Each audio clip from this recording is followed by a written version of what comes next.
Notre Dieu est le Seigneur qui nous a donné la véritable vie éternelle. Jean 3, versets 35 à 36. Le Père aime le Fils, et il a remis toutes choses entre ses mains. Celui qui croit au Fils a la vie éternelle. Celui qui ne croit pas au Fils ne verra point la vie, mais la colère de Dieu demeure sur lui. Par amour pour nous, Dieu nous a donné la vie éternelle. Aujourd'hui, je voudrais partager avec vous le message que Dieu nous a donné la vie éternelle. Jean 3, versets 35 à 36 dit « Le Père aime le Fils, et il a remis toutes choses entre ses mains. Celui qui croit au Fils a la vie éternelle.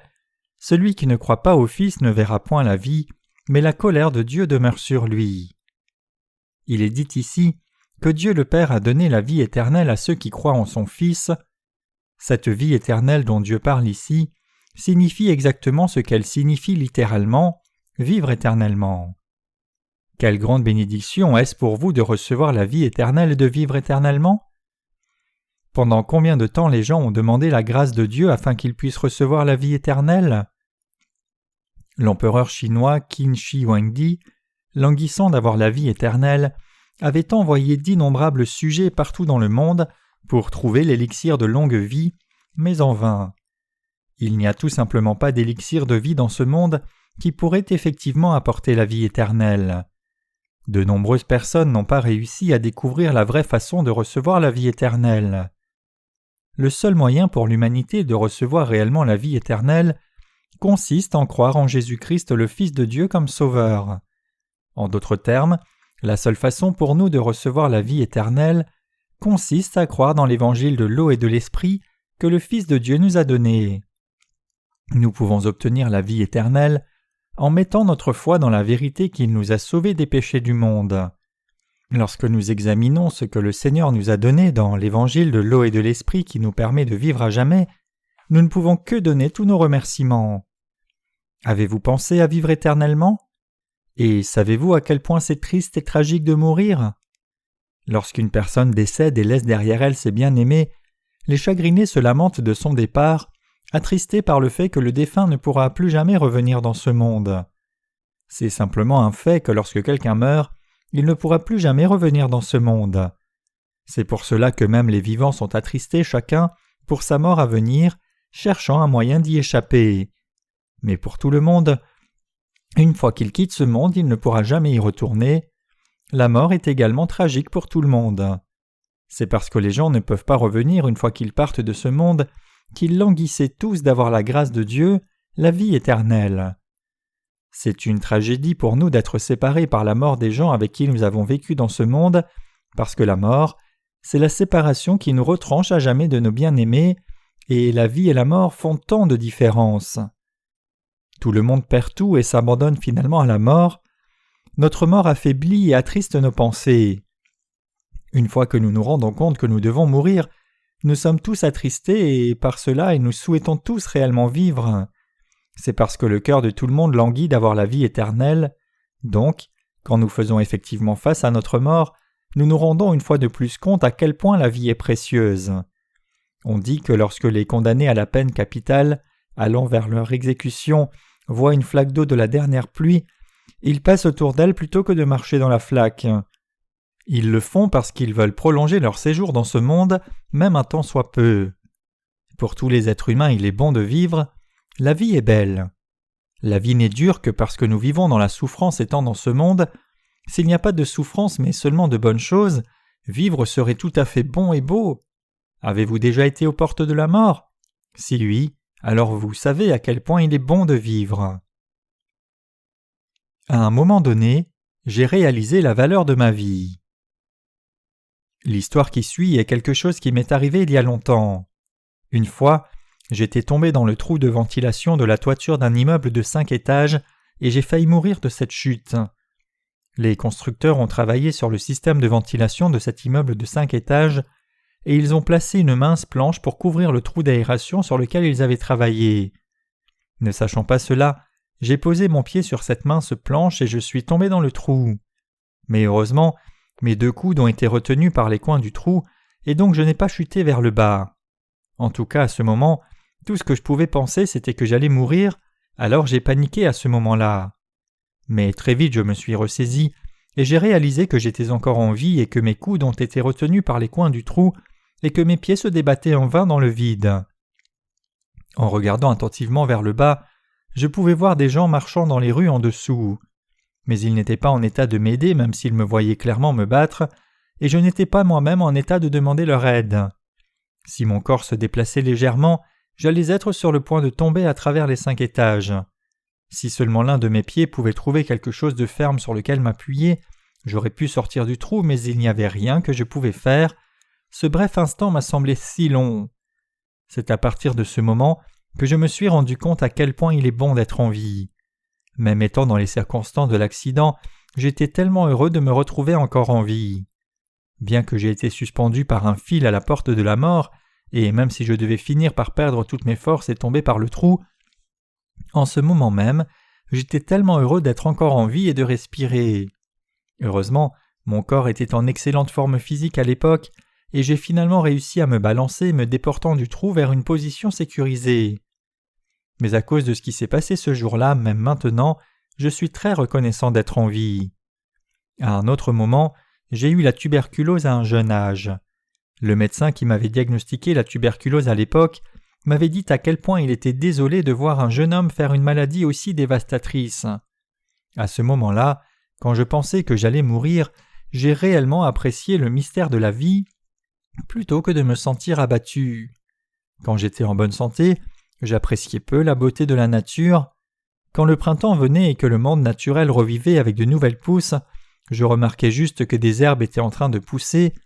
Quand les arbres qui avaient survécu à l'hiver bourgeonnaient, fleurissaient et portaient du fruit, je ne voyais rien de spécial en cela, et lorsque le soleil se levait et se couchait, je ne voyais en cela qu'une journée qui s'en allait.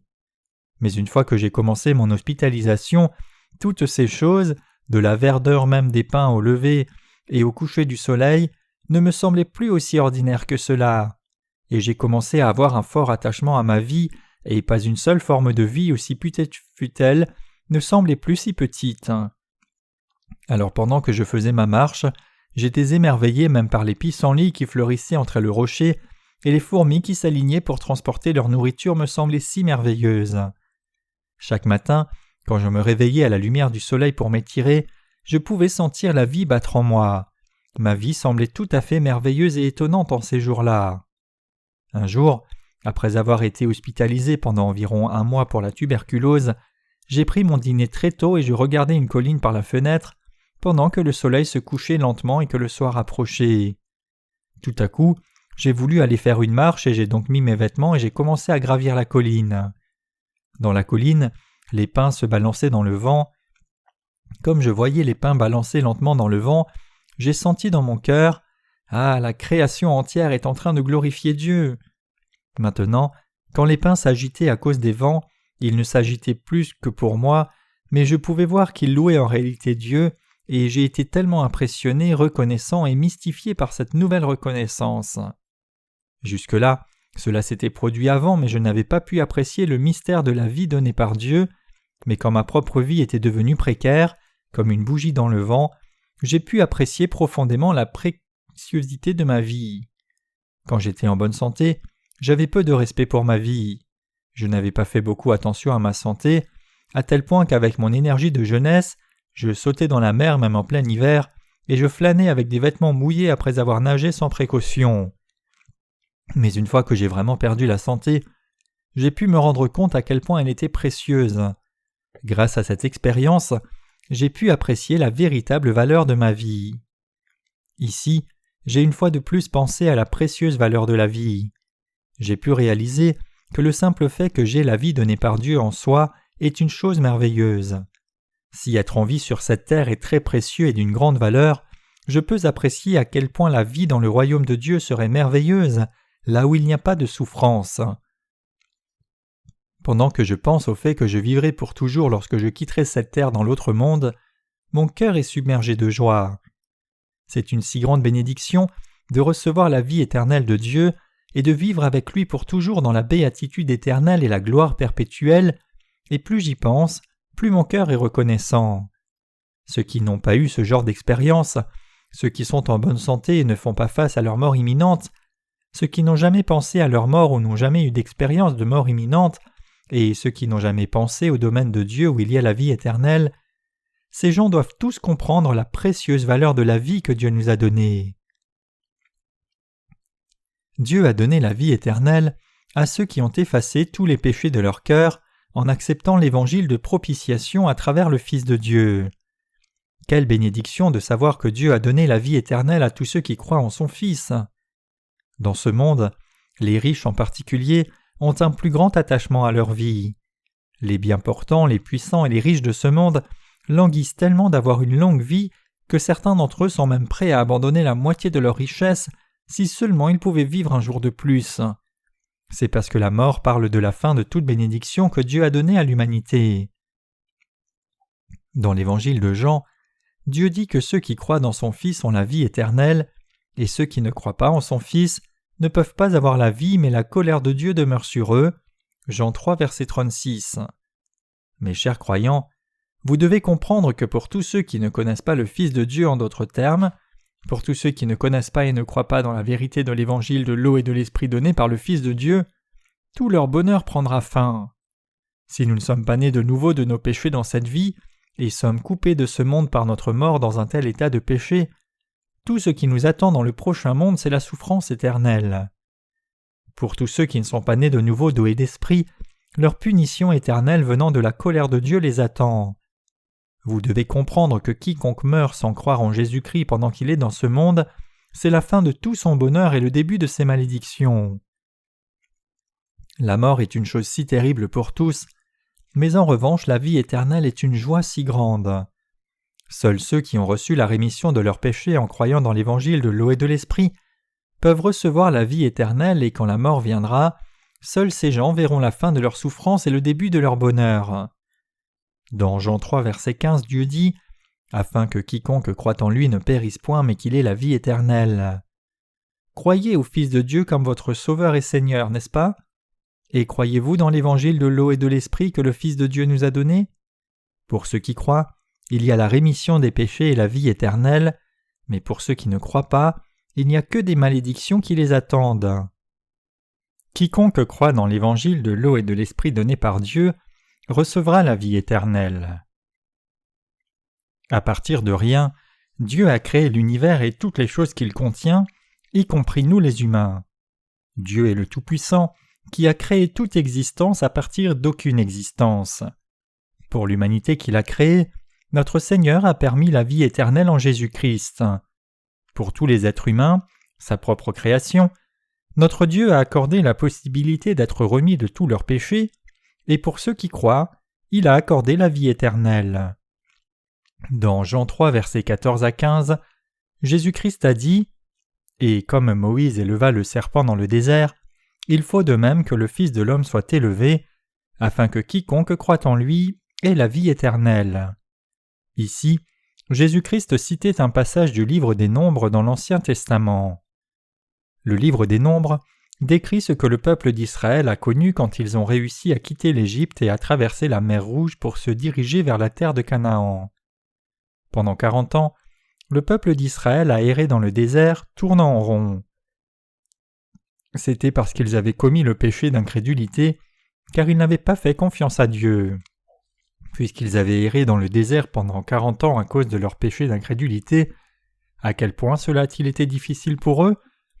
Les Israélites ont finalement commencé à blâmer Dieu et ses serviteurs pour leurs difficultés. Ils parlèrent durement contre Dieu en disant « Nous as-tu fait sortir d'Égypte seulement pour nous laisser mourir dans le désert ?» Alors Dieu a envoyé des serpents brûlants à leur tente pour les mordre, et ceux qui étaient mordus par les serpents enflaient sous l'effet du poison et mouraient. Les Israélites dirent à Moïse « Prie Dieu d'enlever ces serpents brûlants et de nous délivrer de la souffrance que nous avons suite à leur morsure venimeuse. » Ayant eu compassion pour les enfants d'Israël, Moïse a prié Dieu pour eux. Alors Dieu dit à Moïse « Mets un serpent de bronze sur une perche et hisse-le très haut. Celui qui regardera le serpent de bronze hissé sur la perche sera guéri. » Moïse a fait exactement ce que Dieu avait dit, et il a relayé le message au peuple d'Israël. ceux qui ont réellement regardé le serpent de bronze hissé sur la perche étaient tous guéris de leurs blessures, pendant que le poison des serpents brûlants était enlevé. C'est l'histoire qui est mentionnée dans Jean 3, versets 14 à 15, où Jésus dit « Et comme Moïse éleva le serpent dans le désert, il faut de même que le Fils de l'homme soit élevé, afin que quiconque croit en lui ait la vie éternelle. » Dieu a donné la vie éternelle à l'humanité, mais qui a effectivement reçu cette vie éternelle de lui? Dans l'Ancien Testament, lorsque le peuple d'Israël avait péché contre Dieu, et qu'ils ont été mordus par des serpents brûlants et mourus pour leurs péchés, Moïse a prié Dieu en leur faveur pour les sauver, et Dieu a dit « Mets un serpent de bronze sur une perche et élève-le très haut, celui qui le regardera sera sauvé. » Juste comme cela, Jésus-Christ a pris sur lui-même et a assumé tous les péchés de ce monde, en se faisant baptiser par Jean-Baptiste et en se faisant crucifier, et a ainsi donné la vie éternelle à tous ceux qui regardent et croient dans ce salut, qui nous a délivrés de tous les péchés du monde et des souffrances de nos malédictions. Dieu nous a créés, nous les humains, et quand nous sommes tombés dans la tentation de Satan et avons péché contre lui, il nous a envoyé Jésus-Christ, et en faisant que son Fils soit baptisé par Jean-Baptiste et meure sur la croix, Dieu nous a sauvés de tous nos péchés et de la destruction une fois pour toutes. C'est à ceux qui croient dans cette vérité que Dieu a donné le salut éternel et la vie éternelle. En d'autres termes, Dieu a donné la vie éternelle à quiconque croit dans cette vérité. C'est le but même pour lequel Dieu nous a créés, nous les hommes, et c'est aussi le but pour lequel il nous a sauvés de tous nos péchés. Dieu a voulu nous donner la vie éternelle à nous humains par Jésus-Christ, et selon sa volonté, il a en effet donné cette vie éternelle à tous ceux qui croient en Jésus-Christ comme leur sauveur et dans l'évangile de l'eau et de l'esprit. L'histoire des serpents brûlants dans l'Ancien Testament signifie que la grâce de Dieu a guéri tous ceux qui ont regardé le serpent de bronze sur la perche. Le serpent ici symbolise Satan et le bronze symbolise le jugement. Les péchés de l'humanité entraînent la mort, le salaire du péché c'est la mort. Si une créature pêche devant le Créateur, cela amène inévitablement la mort éternelle. Puisque nous ne pouvions pas nous empêcher de pécher, trompés par le serpent de bronze Satan, cela signifie que nous méritons tous d'être condamnés. Toutefois, ce péché et la condamnation du péché, qui nous ont été imputés par Satan et ont été portés par notre Seigneur une fois pour toutes, pour nous donner la vie éternelle à vous et moi qui étions tombés dans le péché, notre Dieu le Père nous a envoyé ce Fils Jésus-Christ, et il a fait que le Fils accepte nos péchés par son baptême, soit crucifié, meurt et ressuscite des morts.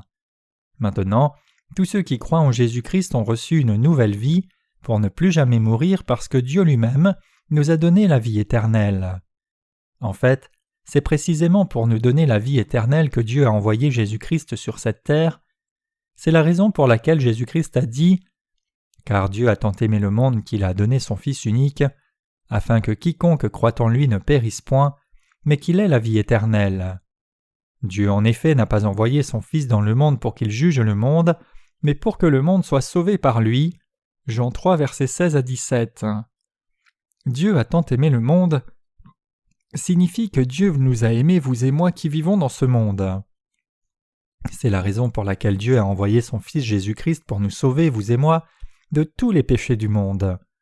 Dieu nous a chéris au point d'envoyer son Fils unique sur cette terre pour nous donner la vie éternelle, et à ceux qui croient dans l'évangile de l'eau et de l'esprit, il a en effet permis de ne pas périr, mais de recevoir la rémission éternelle du péché et la vraie vie. Personne sur cette terre ne peut naître à cause de son propre ardent désir de naître. Cela s'est produit entièrement par la volonté de Dieu. En d'autres termes, pour nous donner la vie éternelle, Dieu a tout prévu en Jésus-Christ. Et lorsque le moment est venu, il a fait que Jésus-Christ se manifeste à nous, nous a permis d'entendre l'évangile de vérité et de croire dans cet évangile, et par là nous a permis de recevoir la vie éternelle. Tout comme nous étions tous nés sur cette terre à cause de Dieu, notre avenir est aussi entre les mains de Dieu. Nous ne pouvons recevoir la vie éternelle en d'autres termes que si Dieu nous sauve. Dieu nous aime effectivement, c'est pourquoi il a envoyé Jésus-Christ sur cette terre pour accomplir l'évangile de vérité, l'évangile de l'eau et de l'esprit à travers lui, et à ceux qui croient dans cet évangile, Dieu a donné la vie éternelle tandis qu'à ceux qui ne croient pas, il a apporté la destruction éternelle. C'est ce que Dieu a fait pour nous. Peu importe qui ou ce que nous sommes, Dieu nous a sauvés, vous et moi, et l'ensemble de l'humanité, à travers l'évangile de l'eau et de l'esprit.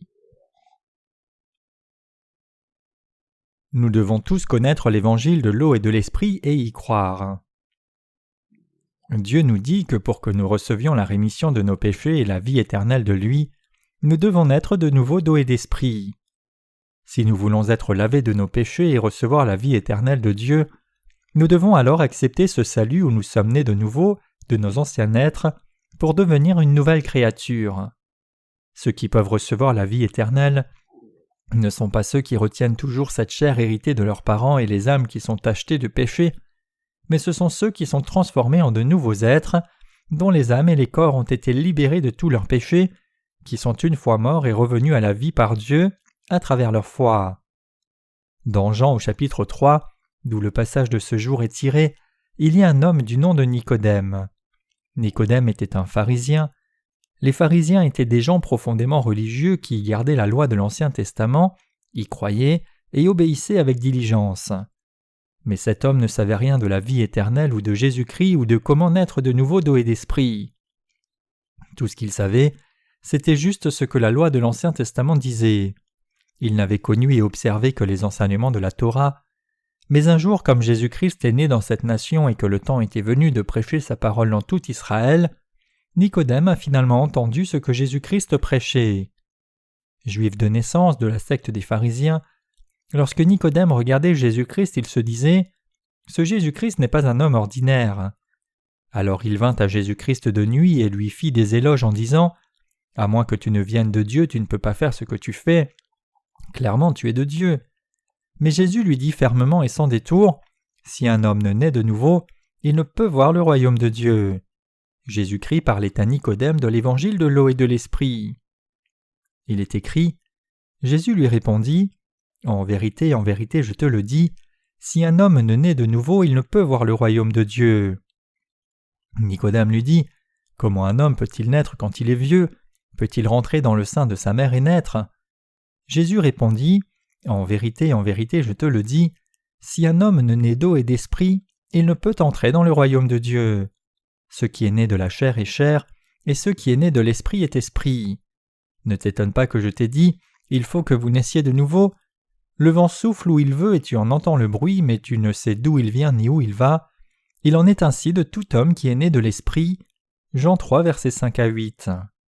Alors, comment peut-on exactement naître de nouveau? Nous devons naître de nouveau d'eau et d'esprit. Une fois au tout début, tout le monde naît de la chair par le corps de ses parents. Nous héritons des gènes de nos parents lorsque nous naissons, et nous leur ressemblons dans nos pensées, notre intelligence, nos personnalités, et même dans notre nature pécheresse.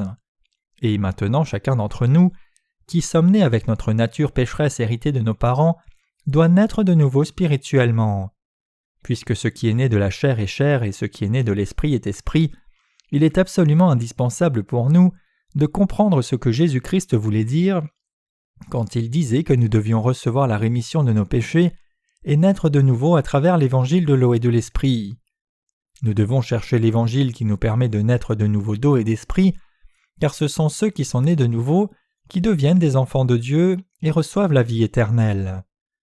Ce que notre Seigneur voulait dire ici, c'est que c'est en connaissant et croyant l'évangile de l'eau et de l'esprit, c'est-à-dire exactement la façon dont Jésus-Christ a effectivement effacé tous nos péchés, que nous pouvons entrer dans le royaume de Dieu. Pourtant, Nicodème ne pouvait pas comprendre ce que Jésus-Christ disait. Alors Jésus-Christ lui a dit « Ne t'étonne pas de ce que je t'ai dit, il faut que vous naissiez de nouveau. Le vent souffle où il veut et tu en entends le bruit, mais tu ne sais d'où il vient ni où il va. Il en est ainsi de tout homme qui est né de l'Esprit. » Jean 3, versets 7 à 8. Connaissez-vous l'évangile de l'eau et de l'esprit au-delà du simple fait de naître des entrailles de votre mère, de vivre dans la chair et de mourir dans la chair?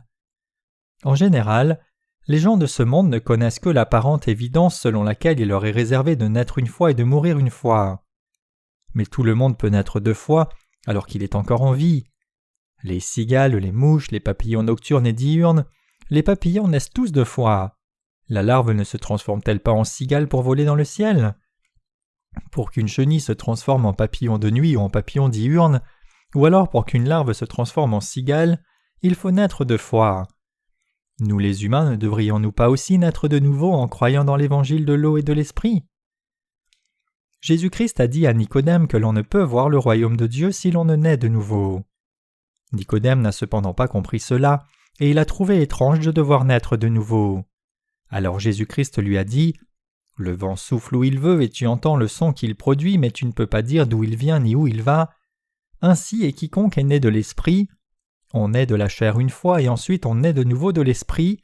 Il y a clairement ceux qui sont nés de nouveau. C'est parce que tu n'es pas encore né de nouveau toi-même que cela te surprend, et tu ne peux pas reconnaître ceux qui sont nés de nouveau quand tu les vois.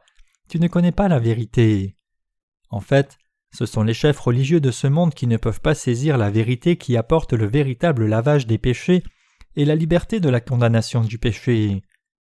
Pour votre âme et pour mon âme, Dieu a donné la bénédiction éternelle.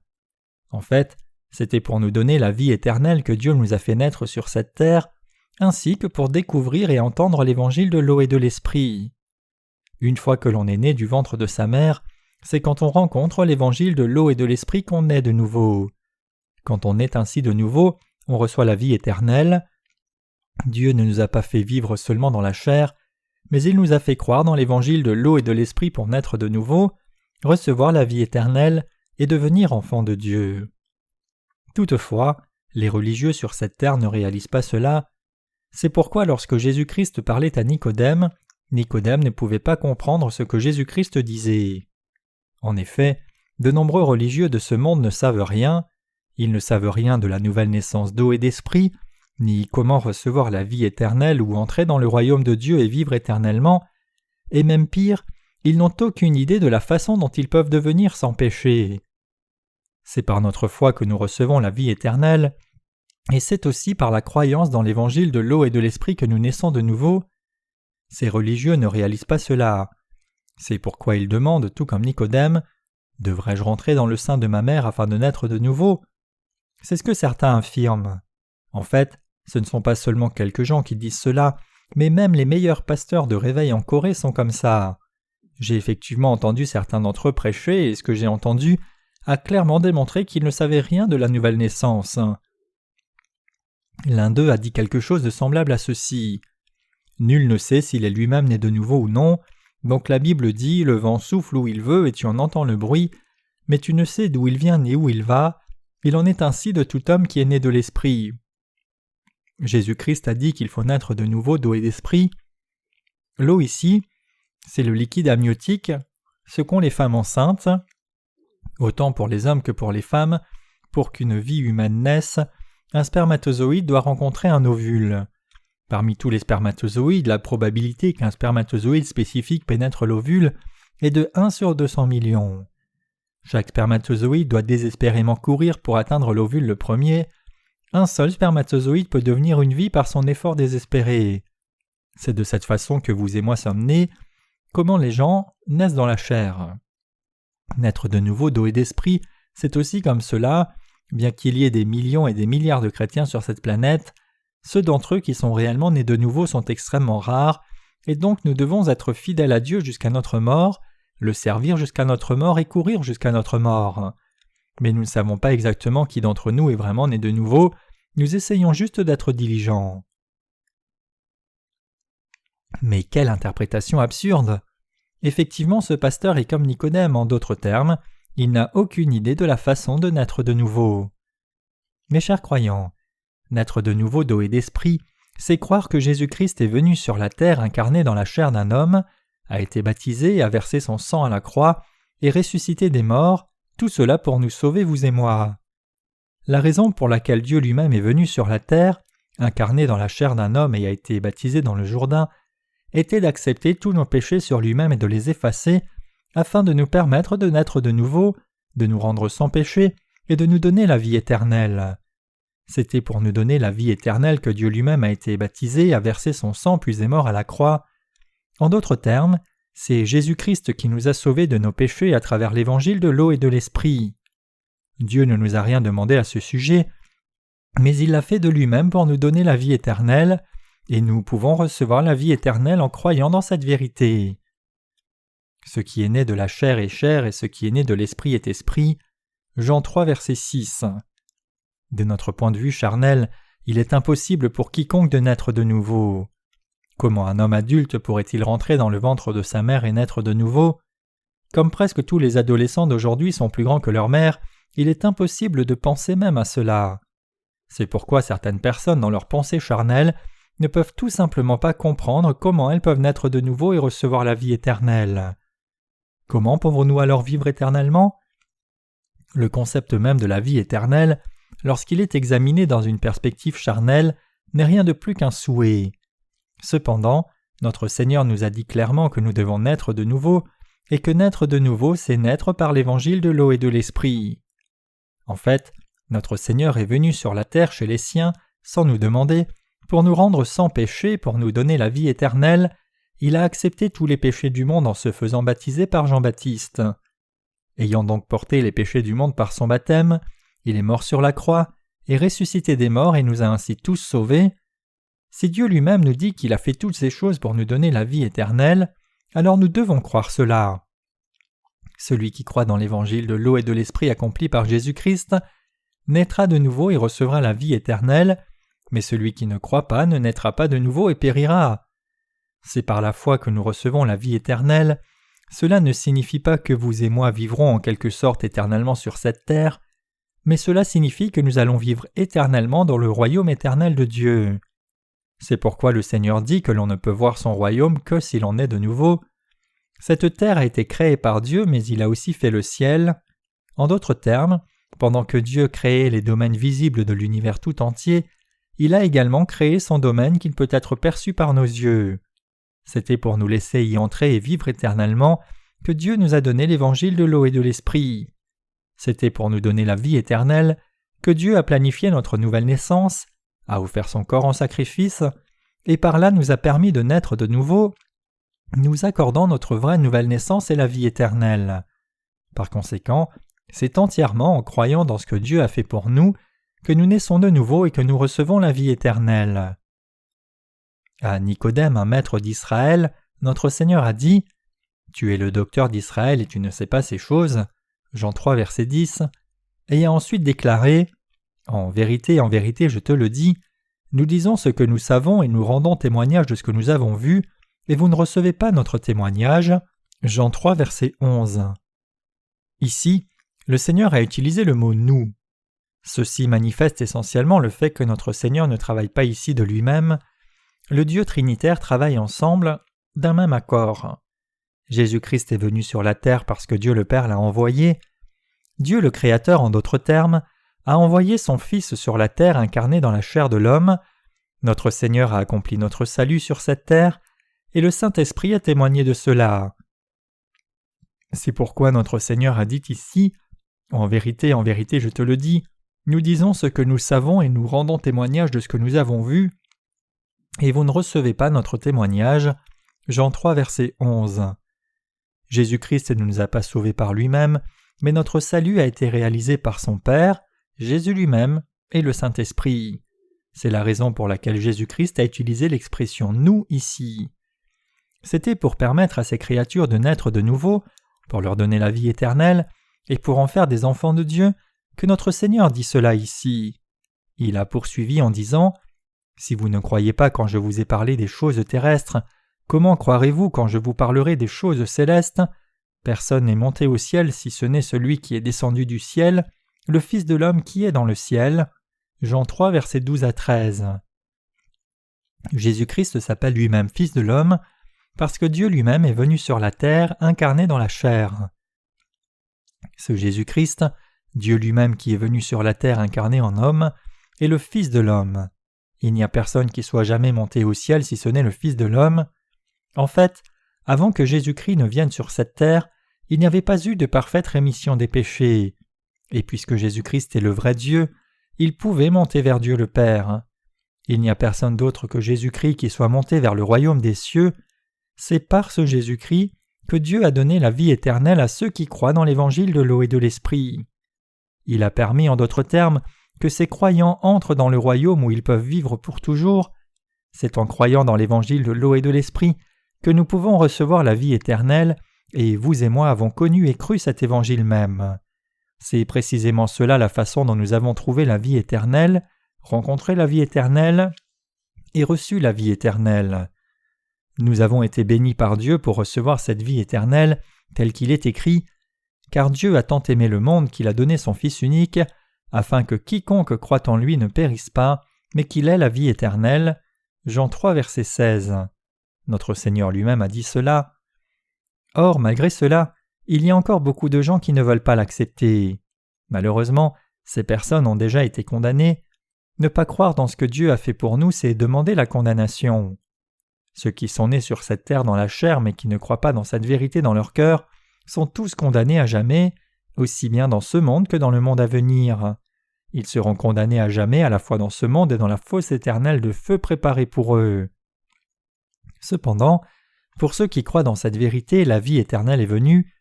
Notre Seigneur a donné le bonheur éternel à tous ceux qui croient dans l'évangile de l'eau et de l'esprit. La vie sur cette terre, où vous et moi luttons avec notre chair, avec nos circonstances et nos situations, n'est pas tout ce qu'il y a. Cela, en fait, n'est rien de plus qu'une illusion et une ombre. Pour nous qui sommes nés de nouveau d'eau et d'esprit, la véritable vie viendra, celle de la vie éternelle. Ainsi, nous les croyants avons reçu la vie éternelle. Dieu a donné la vie éternelle à nous qui sommes nés de nouveau. Il nous a donné la vie éternelle, afin que nos âmes ne meurent jamais mais vivent éternellement. C'est cela même l'amour de Dieu, rien d'autre, l'incroyable amour illimité que Dieu nous a donné en abondance, et par la foi, nous avons reçu cet amour et notre véritable vie éternelle. Notre Seigneur vint sur cette terre une seule fois. Bien que notre Seigneur soit venu sur la terre, les gens ne l'ont pas reçu car leurs œuvres étaient mauvaises.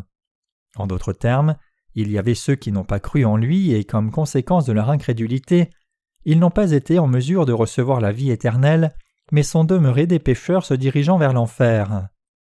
Quelle sorte de personnes sont incapables de naître de nouveau d'eau et d'esprit? Jean 3, verset 19 dit « Et ce jugement, c'est que la lumière étant venue dans le monde, les hommes ont préféré les ténèbres à la lumière, parce que leurs œuvres étaient mauvaises. » Que l'on puisse naître de nouveau ou non, en d'autres termes, est déterminé par le fait qu'on aime la lumière plus que la méchanceté. Vous et moi, et tout le monde sur cette planète pratiquons tous le mal, et nos actes sont toujours méchants et faillibles. Bien que nous soyons tous méchants et faillibles, il y a toujours ceux qui veulent vivre vertueusement dans leur cœur. D'une part, il y a ceux qui se languissent de recevoir la lumière dans leur cœur afin de vraiment pratiquer la vertu, mais d'autre part, il y a ceux qui aiment la méchanceté plus que la lumière, même dans leur cœur. Ces gens-là, ces derniers, doivent se repentir, ils doivent faire demi-tour. Dieu a accompli l'évangile de l'eau et de l'esprit afin que toutes les âmes qui se languissent d'avoir le salut et la vie éternelle les reçoivent en effet par la foi. Par conséquent, vos cœurs sont plus importants que vos actes. Alors que nous sommes vraiment incapables de pratiquer le bien, nous devons avoir des cœurs vertueux qui désirent et aiment le bien. L'apôtre Paul était aussi comme cela, de la façon dont il a confessé « Car je ne fais pas le bien que je veux et je fais le mal que je ne veux pas » Romains 7, verset 19. Ce que l'apôtre Paul voulait dire ici, c'est que même s'il souhaitait sincèrement faire le bien, il se retrouvait plutôt en train de faire la méchanceté, car dans sa chair il était incapable de pratiquer la vertu. Cela ne signifie pas que l'apôtre Paul aimait plus le mal que le bien. Peu importe à quel point quelqu'un pourrait être faillible, si dans son cœur il admet ceci, veut chercher le bien et se languit d'être sauvé, alors il peut en effet naître de nouveau en croyant dans l'évangile de l'eau et de l'esprit donné par Dieu. Ce n'est qu'après cela que les esprits nés de nouveau peuvent véritablement faire les saintes œuvres de Dieu. Ne finissons pas comme des pitoyables qui n'arrivent pas à naître de nouveau et à recevoir la vie éternelle, quoique Dieu nous l'ait déjà donnée. Ça me fait tellement mal au cœur de voir que même si Dieu nous a déjà montré la façon de recevoir la vie éternelle, en nous donnant l'évangile de l'eau et de l'esprit, il y a toujours beaucoup trop de personnes qui préfèrent la méchanceté à la bonté, et ils ont par conséquent rejeté cet évangile authentique donné par Jésus-Christ.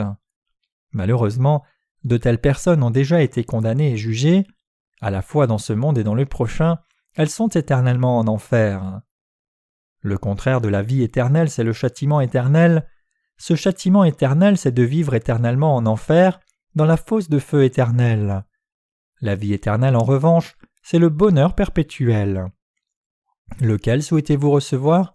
La vie éternelle ou le châtiment éternel? Vous souhaiteriez tous recevoir la vie éternelle et non le châtiment éternel. Par conséquent, comme Dieu nous a donné l'évangile de l'eau et de l'esprit, et comme il nous a sauvés grâce à sa lumière, son amour et la vérité, nous devons croire cela avec nos cœurs. Croyez-vous cela, mes chers croyants? Ceux qui détestent la lumière ne viennent pas à la lumière. Pourquoi sont-ils incapables de venir à la lumière? Ils ne viennent pas parce qu'ils craignent que leurs ténèbres ne puissent être révélées. Même si nous sommes imparfaits dans nos actes, nos cœurs doivent encore désirer la vérité et se languir d'avoir la bonté, car ce qui doit être gardé, c'est le cœur. La Bible dit « Garde ton cœur plus que toute autre chose, car de lui viennent les sources de la vie. » Proverbe 4, verset 23. Si nos cœurs s'égarent, alors toute autre chose va s'égarer. Mais celui qui agit selon la vérité vient à la lumière, afin que ses œuvres soient manifestées parce qu'elles sont faites en Dieu. Jean 3, verset 21. Mes chers croyants, avons-nous vraiment envie d'agir selon la vérité? Ceux qui veulent agir selon la vérité continuent de venir à la lumière. Quand ils viennent à la lumière, toute ténèbre est exposée. Tout ce qui est exposé est transformé en lumière. Éphésiens 5, verset 13. Parce que nous sommes toujours faillibles, nous continuons de faire des erreurs, de commettre des péchés et de pratiquer de la méchanceté. Le péché, c'est le péché, et pratiquer la méchanceté, c'est la méchanceté. Nous devons admettre que notre Seigneur a enlevé même ceci, et ce faisant devenir les gens de foi dont les cœurs sont nés de nouveau d'eau et d'esprit. Ceux qui reconnaissent leurs imperfections, dont le cœur désire sincèrement vivre selon la volonté du Seigneur, et qui veulent vivre pour ce Seigneur qui leur a donné la vie éternelle, ce sont ces gens-là qui sont véritablement nés de nouveau. Lorsque le Seigneur seul a la parole de la vie éternelle, pourquoi devrions-nous aller vers quelqu'un d'autre? Jean 6, verset 68. Nous ne pouvons jamais trahir notre fidèle Jésus-Christ. Dieu nous a donné la vie éternelle. Nos vies sur cette terre ne sont que momentanées. Très bientôt, nous irons à l'endroit où nous jouirons de la bénédiction et de la joie de la vie éternelle, mais il y a une condition. Seuls ceux qui sont nés de nouveau d'eau et d'esprit peuvent recevoir cette vie éternelle. Dans le royaume de Dieu, il y a la béatitude éternelle. À ces croyants, Dieu a donné cette bénédiction qui leur donne le droit de vivre heureux pour toujours. Parce que la vie sur cette terre est comme le vent qui passe brièvement pour un moment, nous ne nous y accrochons pas, mais nous avançons vers la lumière de la vérité, louons et remercions Dieu de nous avoir donné la vie éternelle, et nous nous consacrons à la diffusion de cette lumière à travers la terre entière. En nous donnant la vie éternelle, Dieu nous a permis de vivre heureux pour toujours. Nous qui avons reçu cette bénédiction de la vie éternelle, ne pouvons nous empêcher de louer Dieu. En raison de l'évangile de l'eau et de l'esprit qu'il nous a donné, nous avons reçu la vie éternelle et nous sommes maintenant parvenus à exalter notre Dieu tous les jours et nous glorifier en lui. Comment pourrions-nous maintenant que nous avons reçu la vie éternelle être satisfaits par les choses de ce monde? Et comment de telles choses terrestres pourraient dicter notre bonheur et notre malheur? Rien sur cette terre ne pourra jamais mouvoir ceux qui sont nés de nouveau et qui croient dans l'évangile de l'eau et de l'esprit.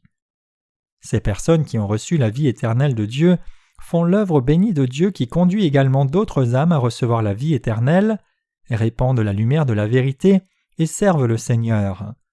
Et le jour où le royaume des cieux leur est octroyé, ils laisseront derrière eux leur vie terrestre et entreront dans ce royaume de Dieu. Nous qui sommes nés de nouveau vivons notre foi ainsi, c'est la vie de ceux qui sont nés de nouveau. Mes chers croyants, croyez-vous que Dieu en effet nous a donné la vie éternelle? Nous devons avoir foi dans son royaume et fixer correctement nos priorités. Même si nous sommes parfois sujets à nous battre selon cette terre, nous devons vivre notre foi dans la lumière de la vérité jusqu'au jour où le Seigneur reviendra, croyant que nous sommes ceux qui avons effectivement reçu de lui la vie éternelle. Nous ne devrions pas avoir une foi superficielle ou des pensées corrompues. Bien que cette vie puisse être un combat constant pour vous, ne soyez pas triste ou en colère, tout comme un grand poète a dit « Ne me dites pas en nombre plaintif, la vie n'est qu'un rêve vide. » Vous savez mieux que quiconque que ceci n'est absolument pas nécessaire. Vous et moi avons été merveilleusement bénis. Nous sommes des témoins qui répandons la lumière de la vérité sur cette terre, les messagers de la lumière. Dieu a dit au prophète Ésaïe Lève-toi, sois éclairé, car ta lumière arrive et la gloire de l'Éternel se lève sur toi. Ésaïe 60, verset 1. Je vous en supplie, mes chers croyants, rassurez-vous de garder la foi que vous avez maintenant, de ne pas être satisfait par les choses de cette terre, de placer votre cœur en votre Dieu qui vous a donné la vie éternelle, et de trouver votre satisfaction en Dieu. Votre vie ne sera alors remplie que de grandes bénédictions, de bonheur et de lumière brillante. Je loue Dieu et le remercie de tout cœur de nous avoir donné la satisfaction éternelle. Nous devons croire au pain de l'évangile de l'eau et de l'esprit qui nous permet de recevoir la vie éternelle. Dans Jean 6, verset 27, Jésus a dit « Travaillez, non pour la nourriture qui périt, mais pour celle qui subsiste pour la vie éternelle. » Mes chers croyants, tous les aliments ne sont pas les mêmes. Il y a des aliments périssables et des aliments impérissables. Notre Seigneur avait fait des miracles et des signes dans le vaste désert. En bénissant une simple boîte à sandwich n'ayant que 2 poissons et 5 pains, il a nourri plus de 5000 personnes à satiété, et à la fin il y avait 12 paniers de reste à conserver. Donc en ces jours-là, le peuple d'Israël suivait Jésus à chaque fois qu'il avait faim, mais le Seigneur a dit « Travaillez non pour la nourriture qui périt, mais pour celle qui subsiste pour la vie éternelle, et que le Fils de l'homme vous donnera. » Alors les gens lui demandèrent « Que devons-nous faire pour faire les œuvres de Dieu ?» En effet, les gens travaillent pour gagner leur vie. De même, ils mangent pour se maintenir en vie, mais parfois il est difficile de savoir s'ils mangent pour vivre ou alors s'ils vivent pour manger. Peu de gens ont la réponse exacte. Chercher à savoir si nous mangeons pour vivre devant Dieu ou si nous vivons pour manger s'apparente à demander entre la poule et l'œuf ce qui est venu en premier. En fait, c'est pour prospérer et bien vivre que les gens du monde travaillent. C'est pour vivre que nous mangeons dans la mesure où nous ne pouvons vivre que si nous mangeons. La raison pour laquelle les gens en Israël suivaient Jésus partout était qu'ils recherchaient le pain de la chair. Ils le cherchaient aussi parce que la dernière fois qu'ils mouraient de faim au désert, Jésus a prêché la parole de vérité et ensuite il a fait des miracles et des signes pour les nourrir. Jésus était de l'autre côté de la mer cette fois-là, mais les gens l'avaient suivi même jusque-là. Bien entendu, ils avaient tous très faim et Jésus leur dit alors « Travaillez non pour la nourriture qui périt, mais pour celle qui subsiste pour la vie éternelle. » Jean 6, verset 27. Ce que Jésus a voulu dire, c'est qu'il leur avait déjà donné la vie éternelle. Ces gens demandèrent alors à Jésus « Que devons-nous faire pour faire les œuvres de Dieu ?» Ils croyaient qu'ils pouvaient recevoir la vie éternelle en faisant les œuvres de Dieu. Les chrétiens d'aujourd'hui ne sont-ils pas aussi comme cela ? Ils pensent qu'ils peuvent être bénis et sauvés s'ils font les œuvres de Dieu. C'est la raison pour laquelle de nombreux chrétiens sont consacrés à leurs églises, implantent de nouvelles églises et posent de nombreux actes vertueux tout au long de leur vie. En revanche, Jésus a dit « L'œuvre de Dieu, c'est que vous croyez en celui qui l'a envoyé. » Jean 6, verset 29. En d'autres termes, Dieu lui-même a expliqué spécifiquement comment l'on pouvait recevoir la vie éternelle. Il a précisé que cette vie éternelle se trouve dans ceux qui croient en son Fils. Quand Jésus a dit « L'œuvre de Dieu, c'est que vous croyez en celui qui l'a envoyé » Jean 6, verset 29, la foule lui a encore demandé « Quel miracle fais-tu donc, lui dirent-ils, afin que nous le voyions et que nous croyions en toi » Jean 6, verset 30.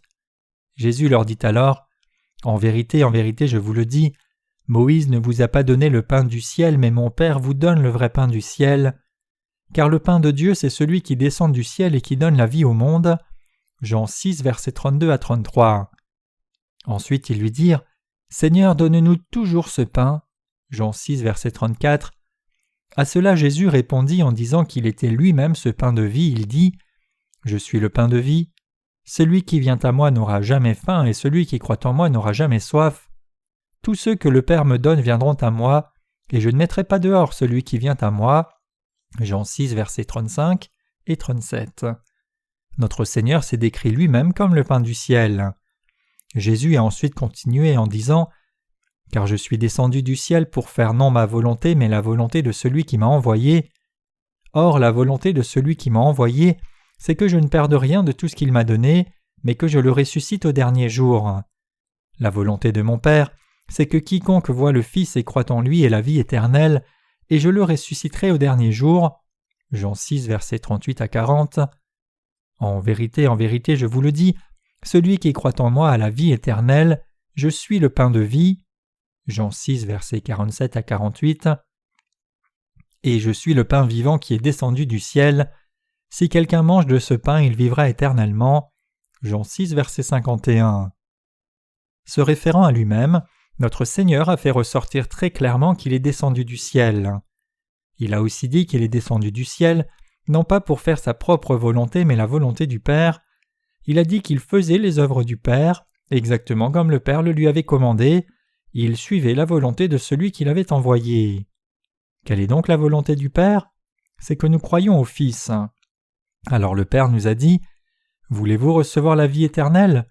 Comment recevrez-vous cette vie éternelle ? Quiconque voit le Fils et croit en lui recevra la vie éternelle. » En d'autres termes, s'expliquant lui-même, Jésus a dit « Je suis le pain qui est descendu du ciel.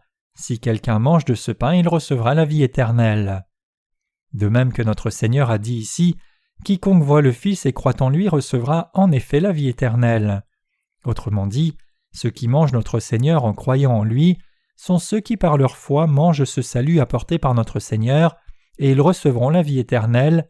C'est ce qu'a dit notre Seigneur. Pourtant, malgré cela, beaucoup dans la foule n'ont pas su reconnaître que Jésus avait été envoyé par Dieu le Père. La vie éternelle est fréquemment évoquée dans cet évangile de Jean. Il nous dit chaque fois que Dieu a donné la vie éternelle à ceux qui croient dans son Fils. Pourtant la foule a continué à lui demander le pain de la chair, mais c'est le pain de la vie éternelle que Jésus a voulu leur donner, et il leur a aussi dit qu'il était lui-même ce pain de vie. C'est pourquoi notre Seigneur leur a dit « En effet, mangez-moi et vous recevrez la vie éternelle. » Cependant, tout comme Nicodème, les foules étaient si ignorantes de la vie éternelle qu'elles étaient toutes étonnées en se demandant « Comment cet homme peut-il nous donner sa chair à manger ?» Alors notre Seigneur leur dit « En vérité, je vous le dis, si vous ne mangez la chair du Fils de l'homme et si vous ne buvez son sang, vous n'avez point la vie en vous-même. Celui qui mange ma chair et qui boit mon sang a la vie éternelle, et je le ressusciterai au dernier jour. Car ma chair est vraiment une nourriture, et mon sang est vraiment un breuvage. Celui qui mange ma chair et qui boit mon sang demeure en moi et je demeure en lui. Comme le Père qui est vivant m'a envoyé et que je vis par le Père, ainsi celui qui me mange vivra par moi. C'est ici le pain qui est descendu du ciel. Il n'en est pas comme de vos pères qui ont mangé la manne et qui sont morts. Celui qui mange ce pain vivra éternellement. » Jean 6, versets 53 à 58. Bref, si quelqu'un mange la foi en Jésus, il recevra la vie éternelle. Jésus est le pain qui apporte la vie éternelle, même à tous ceux qui croient en lui. Celui qui croit au Fils de Dieu a la vie éternelle. C'était l'essentiel du message que Jésus essayait de passer aux Juifs dans son dialogue avec eux. Pourtant, les Juifs qui étaient là ne pouvaient pas le comprendre, alors ils lui demandèrent « Es-tu le pain qui est venu de Dieu ? Tu nous as dit de te manger, mais comment pouvons-nous exactement te manger ? Devrions-nous simplement découper ta chair et la manger ? Nous prends-tu pour des cannibales ? Comment pourrions-nous te manger ?» Notre Seigneur leur a donc expliqué en détail en disant « Car ma chair est vraiment une nourriture et mon sang est vraiment un breuvage. Celui qui mange ma chair et qui boit mon sang demeure en moi, et je demeure en lui. Comme le Père qui est vivant m'a envoyé et que je vis par le Père, ainsi celui qui me mange vivra par moi. » Jean 6, versets 55 à 57. Au fond, quand Jésus disait que quiconque croit au Fils a la vie éternelle, il voulait dire que ceux qui croient que notre Seigneur est venu sur cette terre, a effacé tous nos péchés et qu'il est devenu notre véritable Sauveur, qui croient que Jésus est le Fils de Dieu et notre Sauveur, qui croient également qu'il a accepté tous nos péchés sur son propre corps à travers son baptême, qu'il a porté ses péchés du monde jusqu'à la croix, a été crucifié et qu'il est mort, qu'il est ressuscité des morts en 3 jours, et qu'il a ainsi effacé tous nos péchés, et qui croient que notre Seigneur est ce Sauveur, ceux-là sont ceux qui croient dans son Fils, ceux-là même qui ont reçu la vie éternelle en mangeant, par l'intermédiaire de leur foi, la chair et le sang du Fils. Ceux qui croient au Fils de Dieu ont reçu la vie éternelle. Ils sont devenus ceux qui ont désormais la vie éternelle en leur possession. Bref, c'est en croyant au Fils de Dieu que nous pouvons recevoir la vie éternelle. Ceci n'est rien d'autre que le message même que j'ai essayé de vous expliquer jusqu'à présent. Le Fils de Dieu a pris nos péchés sur son propre corps à travers son baptême, a été condamné pour nos péchés en offrant son corps, est ressuscité des morts et en faisant toutes ces choses, il a apporté le salut et a donné la vie éternelle à tous ceux qui croient en Jésus-Christ le Fils de Dieu comme leur Sauveur. C'est précisément la raison pour laquelle celui qui croit au Fils a la vie éternelle. Jésus a dit « Car ma chair est vraiment une nourriture et mon sang est vraiment un breuvage » Jean 6, verset 55. C'est en croyant en Jésus que vous recevez la vie éternelle. Vous pouvez être sauvé et recevoir la rémission des péchés en croyant en Jésus-Christ. C'est en mangeant et en buvant la chair et le sang de ce Jésus que vous pouvez recevoir la vie éternelle. Quand Jésus a dit que la méthode permettant de recevoir la vie éternelle consiste à croire au Fils de Dieu, il voulait dire que vous ne pouvez pas avoir cette vie éternelle sinon que si vous croyez au Fils de Dieu qui a effacé tous les péchés du monde par sa propre chair et son propre sang. En effet, pour nous donner vraiment la vie éternelle, notre Seigneur nous a donné sa véritable chair et son véritable sang, et ainsi il nous a tous sauvés. La chair de notre Seigneur est véritablement la nourriture, n'est-ce pas? Cela ne signifie pas que nous allons en quelque sorte mordre ses bras et ses jambes afin de les manger, comme si nous étions une bande de cannibales, non. Cela signifie que c'est en croyant au Fils de Dieu que nous recevons la vie éternelle. C'est ce que l'on entend par manger le Fils de Dieu par la foi. C'est lorsque nous croyons ainsi en Jésus de tout notre cœur que nous recevons la vie éternelle. Jésus nous a dit « Celui qui mange ma chair et qui boit mon sang a la vie éternelle » Jean 6, verset 54. Ceux qui ont vraiment mangé la chair du Seigneur et bu son sang ont maintenant la vie éternelle. C'est parce que Dieu le Père a décidé de nous sauver à travers son Fils et de donner la vie éternelle à tous ceux qui croient dans ce Fils. Par conséquent, à ceux qui ont mangé la chair du Fils et ont bu son sang, Dieu a en effet donné la vie éternelle. Comment pouvons-nous manger la chair du Fils de Dieu? Nous la mangeons grâce à notre foi dans l'évangile de l'eau et de l'esprit. Pour nous sauver, vous et moi, de tous nos péchés, Dieu a envoyé son Fils sur la terre et a permis à ce Fils d'accepter tous les péchés de l'humanité à travers son baptême. À ce moment-là, non seulement nos péchés ont été transférés sur Jésus, mais toutes nos insuffisances, nos faiblesses et nos défauts ont été également transférés sur lui. Et après avoir passé nos péchés à son Fils, Dieu l'a livré pour être crucifié. Et à ceux qui croient que son Fils les a ainsi sauvés et les a rendus sans péché à travers le baptême et la croix, Dieu a donné la vie éternelle avec la rémission des péchés. C'est la méthode par laquelle Dieu a donné la vie éternelle à tous ceux qui croient en son Fils, et c'était là la volonté de Dieu. Dieu a voulu donner la vraie rémission des péchés et la vie éternelle à l'humanité tout entière. Donc il a donné la vie éternelle à travers son Fils. Jésus, le Fils de Dieu, est venu sur cette terre, a accepté tous les péchés de l'humanité en se faisant baptiser par Jean-Baptiste, et après avoir mis tous nos péchés sur son propre corps, il a été crucifié, il est mort et il est ressuscité des morts. En faisant ces choses, Jésus est devenu le Sauveur qui a accompli notre salut à la perfection. Et Dieu a permis que quiconque croit en son Fils reçoive la vie éternelle. Lorsque l'humanité, en raison de Satan le diable qui s'est élevé contre Dieu, est parvenue à la mort, Dieu a envoyé son Fils pour nous, et il a donné ainsi la rémission des péchés à ceux qui ont mangé et bu la chair et le sang de son Fils par l'intermédiaire de leur foi, les a délivrés de la mort et leur a accordé la vie éternelle. En d'autres termes, Dieu a donné la vie éternelle à vous et à moi qui croyons en Jésus-Christ et sa vérité. Croyez-vous au fait que Dieu ait donné la vie éternelle à nos âmes? C'est pourquoi celui qui croit au Fils a la vie éternelle. La Bible dit « Les jours de nos années s'élèvent à 70 ans et pour les plus robustes à 80 ans. » Psaume 90, verset 10. Mais ce n'est pas tout ce qu'il y a pour notre vie. Dieu nous a donné la vie éternelle. Cette vie éternelle, cette vie sans fin vous a été accordée. Ceux qui ont, grâce à leur foi spirituelle, mangé la chair et bu le sang de Jésus-Christ, le Fils de Dieu, ont tous été lavés de leurs péchés et ils vivront à jamais dans le royaume de Dieu.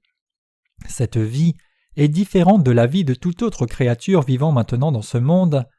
Dieu a permis à l'humanité de vivre éternellement, mais seulement si elle naît de nouveau du péché en croyant dans l'évangile de l'eau et de l'esprit. Je suis si reconnaissant que Dieu nous ait donné la vie éternelle. En vivant sur cette terre pendant les quelques 70 à 80 ans, nous passons par toutes sortes d'émotions, de la joie à la colère, la tristesse et le bonheur. Pourtant, combien elles sont courtes nos vies sur cette terre si elles ne durent que 70 à 80 ans. À quel point nos vies passent-elles négligemment à côté de nous? Elles passent à côté de nous en un clin d'œil.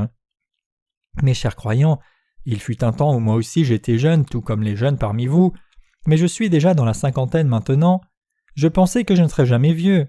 Je pensais qu'il n'y avait pas de place dans mon dictionnaire pour le mot cinquantaine, que je serais éternellement jeune, mais ma jeunesse a passé instantanément, et ayant vieilli en un rien de temps, je suis maintenant dans la cinquantaine, un moment où je dois rendre compte de toutes mes affaires et où je suis accablé par les responsabilités de la vie. Mes chers croyants, la vie passe en un instant. Même si nous devions vivre 70 à 80 ans, ceux d'entre nous qui sont dans leur vingtaine ont déjà vécu un tiers de la totalité de leur vie. Quand ils auront vécu les autres 2 tiers de leur vie, ils redeviendront tous une poignée de poussière et rien ne restera d'eux.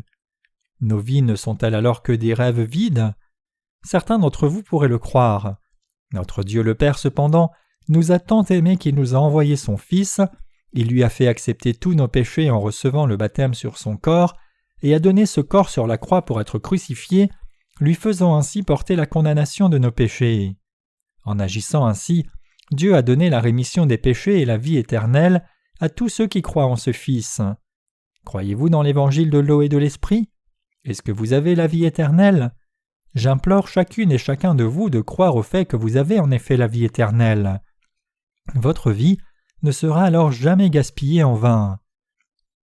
Cette vie éternelle consiste à vivre heureux pour toujours. Elle est totalement parfaite, exempte de toutes imperfections fatigantes. Elle est parfaite parce que nous serons transformés en des corps et caractères divins afin de vivre éternellement. Ce n'est personne d'autre que vous et moi qui croyons au salut par le baptême et la croix de Jésus-Christ, le Fils de Dieu, qui avons reçu cette vie éternelle. Croyez-vous cela? Parfois, il est même possible que vous, qui êtes un croyant dans l'évangile de l'eau et de l'esprit, soyez déprimé par votre sentiment d'infériorité ou par votre handicap, au point de vous demander « Pourquoi suis-je comme ça ?» Mais il faut reconnaître ceci. Les enfants de la malédiction qui n'ont pas reçu la rémission du péché pourraient bien demeurer dans cette dépression, mais vous, qui êtes nés de nouveau en croyant au Fils de Dieu, ne devez pas être déprimés par une telle dépression. Loin de là, vous êtes celui qui possède à présent la vie éternelle, quelque chose de si merveilleux que vous devriez vraiment être fier de vous. Vous pouvez vivre éternellement, puisqu'étant quelqu'un qui croit dans l'évangile de l'eau et de l'esprit, vous avez déjà été lavé et purifié de tous vos péchés. En outre, étant quelqu'un qui est en possession de la vie éternelle, vous pouvez également répandre cette vie éternelle, étant donné que votre existence est en effet merveilleuse. Pour nous, vivre dans ce monde 70 à 80 ans, en effet, revient aussi à servir le Seigneur. En d'autres termes, Dieu nous a sauvés afin que nous fassions ces œuvres qui consistent à partager la vie éternelle avec les autres. Pouvez-vous ressentir cela, mes chers croyants? Pouvez-vous croire cela? Ce n'est personne d'autre que vous-même qui avez désormais la vie éternelle en votre possession. Qui d'autre et quoi d'autre dans ce monde pourra jamais nous donner le pain spirituel? Seul notre Seigneur peut nous donner le pain spirituel à travers l'évangile de l'eau et de l'esprit. C'est pourquoi il est une telle bénédiction de croire en cet évangile de l'eau et de l'esprit donné par notre Seigneur, et c'est pourquoi ce qui est sur cette terre semble si trivial pour nous. Parce que nous vivons sur cette terre en tant que voyageurs, passant un bref séjour, et parce que tout le monde sur cette terre doit naître de nouveau par la foi que nous prêchons, rien au monde ne peut nous captiver, nous qui sommes nés de nouveau. Le fait que la joie de cette terre, son bonheur et tout le monde nous semblent si insignifiants, résulte précisément du fait que nous avons maintenant la vie éternelle. Avec la vie éternelle en notre possession, nous ne regardons pas en direction de ce monde en nous languissant de l'avoir, un monde qui passera si vite. Puisque nous vivons sur cette terre comme des pèlerins, et nous avons maintenant reçu véritablement la vie éternelle, nos vies sont vécues pour louer notre Dieu. Par conséquent, alors même que nous sommes confrontés à la souffrance, la tristesse et la détresse en vivant sur cette terre, nos cœurs sont toujours joyeux. La chair du Seigneur est vraiment la nourriture et le sang du Seigneur est vraiment la boisson. En croyant dans ce Seigneur, nous sommes devenus ceux dont le cœur n'a plus soif. Parce que le Seigneur lui-même est devenu la source de la vie, notre âme n'a pas soif. Nous pouvons avoir soif si nous nous tournons vers le monde, mais lorsque nous nous tournons vers le Seigneur, nous n'avons jamais soif. Mes chers croyants, Dieu vous a donné son incroyable grâce du salut. Si vous regardez vers le Seigneur dans l'évangile de l'eau et de l'esprit en mettant votre foi dans l'évangile, vous serez tous bénis au point de ne plus jamais avoir soif.